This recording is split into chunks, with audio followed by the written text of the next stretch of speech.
आपण पाहताय चांगलं न्यूज।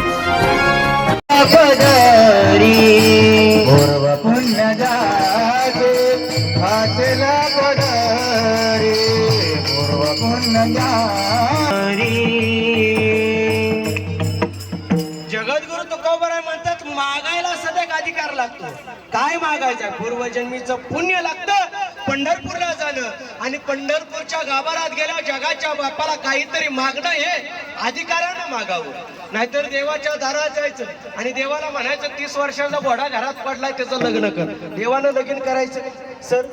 देवानं लगीन करायचं का? 5 वर्ष जातात तोपर्यंत देवाला म्हणायचं एखादा नातू एखादा माझ्या अंगणात खेळू दे, म्हणजे देवानं लगीन पण करायचं आणि पोरं पण देवानं द्यायची का? नाही नाही गड, हे वारकरी होऊन पंढरपूरच्या गाभारात जाणं एवढी सोपी गोष्ट नाहीये आणि वारकऱ्यांना पण मागताना एवढंच मागायचं आहे।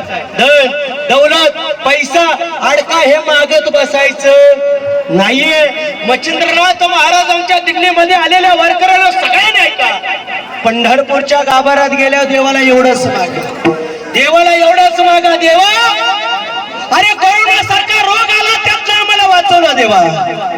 म्हणून आम्ही आज मात्र पंढरपूरच्या दिशेने ताट मानानं आम्ही मच्छिंद्रनाथ महाराजांच्या दिंडीमध्ये आलोय। मच्छिंद्रनाथ महाराजांची पालखी या कवठळी गावामध्ये आले, म्हणून या कवठळी गावानं आमच्या अनिल शेठ असतील सर असतील यांच्या सर्वांच्या मार्गदर्शनाखाली त्या वारकऱ्यांचं भोजन आणि वारकऱ्यांचं मन तृप्त होण्याकरता एवढं सुंदर असं भोजनाचं नियोजन आणि एवढं सुंदर असं नियोजन करण्यासाठी आज ही कोरोनामध्ये असली चांगली माणसं या ठिकाणी ठेवली देवा।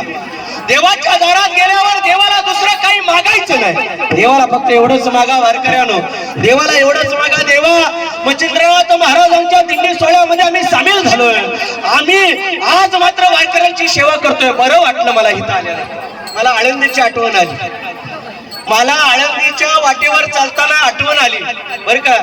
या ठिकाणी वारकरी आलेले, मी खरं तर देवासारखी या ठिकाणी या जगात 2च देवाला मानलं जातं, त्या माणसाच्या रूपामध्ये देवाला 2च रूपानं बघितलं जातं, एक सीमेवर लढणारा जवान आणि दुसरा वारकऱ्याची सेवा करणारे डॉक्टर लोक। एकदा डॉक्टर लोकांसाठी टाळ्या वाजवा।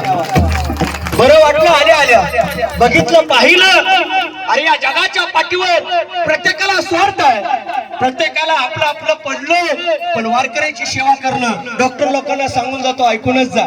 डॉक्टर लोक तुम्ही सगळ्यांनी ऐकूनच जा, वारकऱ्याच्या पायाला हात लावणं म्हणजे जगाच्या बापाला पायाला हात लावणं आहे। ह्याच्या पलीकडे जाऊन सांगू का? ह्याच्या पलीकडे जाऊन सांगतो ऐका, कुठंतरी तुमचं पूर्वजन्मीचं आई वडिलांचे उपकार असतील, कुठंतरी पूर्वजन्मीचं पुण्य असेल म्हणून वारकऱ्याची सेवा करायचं भाग्य तुम्हाला मिळतंय, नाहीतर कुणालाही हे भाग्य लाभत नाही। आणि नीलू कीर्तन करू तरी आम्हाला देव भेटेना, दररोज 3-3 कीर्तन करतोय, अरे दाताच्या कडून हाताच्या पिपाण्या झाल्या तरी देव आम्हाला भेटत नाहीये, देवाची सेवा करायला भेटत नाही। पण भाग्यवान आहे डॉक्टर लोक, वारकऱ्याच्या पायाला हात लावायला भेटतंय। अरे डॉक्टर लोकांना ऐकूनच तुमची वारी जगाच्या बापापर्यंत पोहोचली, कारण या वारकऱ्याची सेवा तुम्ही केली, तुमची वारी पोहोचली।